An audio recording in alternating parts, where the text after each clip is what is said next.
എടാ this is Sidhin. എടാ ഞാനങ്ങനെ ഷെയ്ൻ നിഗത്തിൻ്റെ ബൾട്ടി എന്ന് പറഞ്ഞൊരു സിനിമ കണ്ടു. ഇത് കഴിഞ്ഞ കൊല്ലം ഓണം കഴിഞ്ഞിട്ട് വന്നതാണ്. ഇത് അടുത്ത ഓണം വരാറായി. ഇപ്പോഴാണ് ഈ പടം OTT-യിൽ എടുക്കുന്നത്. സോണി ലൈവിലുണ്ട്. ഈ പടം കണ്ടപ്പോൾ ഇതിൻ്റെ കഥ നോക്കിയപ്പം ഒരുവിധപ്പെട്ട മലയാളത്തിലും തമിഴിലുമൊക്കെ പലതവണ പയറ്റിത്തെളിഞ്ഞ ഒരു കൈൻഡ് ഓഫ് സ്റ്റോറി ആയിരുന്നത്. അതായത് ഇവിടെ സംഭവം വരുമ്പോഴേക്കും 4 കബഡി പ്ലെയേഴ്സ് അത്യാവശ്യം നല്ല പോപ്പുലറായിട്ട് എന്നാൽ ലോക്കലൈസ്ഡ് ഏരിയയിൽ നിന്നൊക്കെ വരണതാണ്.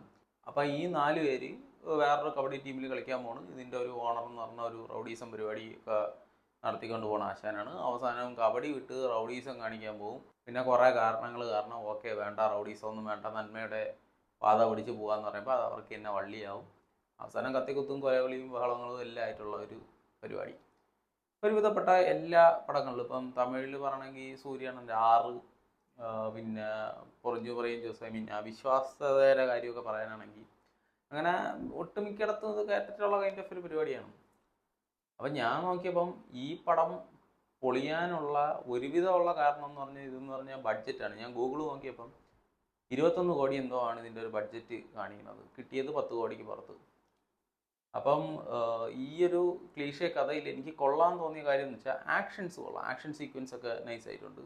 ആ ഒരു പക്ക ഒരു തമിഴ് സ്റ്റൈൽ എന്ന് പറഞ്ഞാൽ ഇത് ഓൾറെഡി ഈ കഥ നടക്കണമെന്ന് പറഞ്ഞാൽ പാലക്കാട് ബോർഡറിലാണ്. ഇത് മലയാളം തമിഴ് ബൈലിംഗൽ പരിപാടിയാണ്. അതുപോലെ തന്നെ സായി ഭയങ്കറാണ് മ്യൂസിക്. അത് ഞാൻ ഗൂഗിളിൽ നോക്കി. അറൗണ്ട് 2 കോടി എന്തോ ആണ് പുള്ളിക്കാരൻ്റെ സാലറി എന്നാണ് അതിൽ കാണിച്ചത്. എന്തിനി എന്ന് വെച്ചാൽ സാലറി കൊടുത്തു എന്നുള്ളതിൻ്റെ പേരിലല്ല. എന്ന് പറഞ്ഞാൽ ഒന്നാമത്തെ കേസ് ഇത് ഭയങ്കര നല്ല സ്റ്റാർ കാസ്റ്റിലുള്ള പടമൊന്നുമല്ല ഇത്രയും കോടി ബഡ്ജറ്റിലെടുത്ത് ചെയ്യാനായിട്ട്.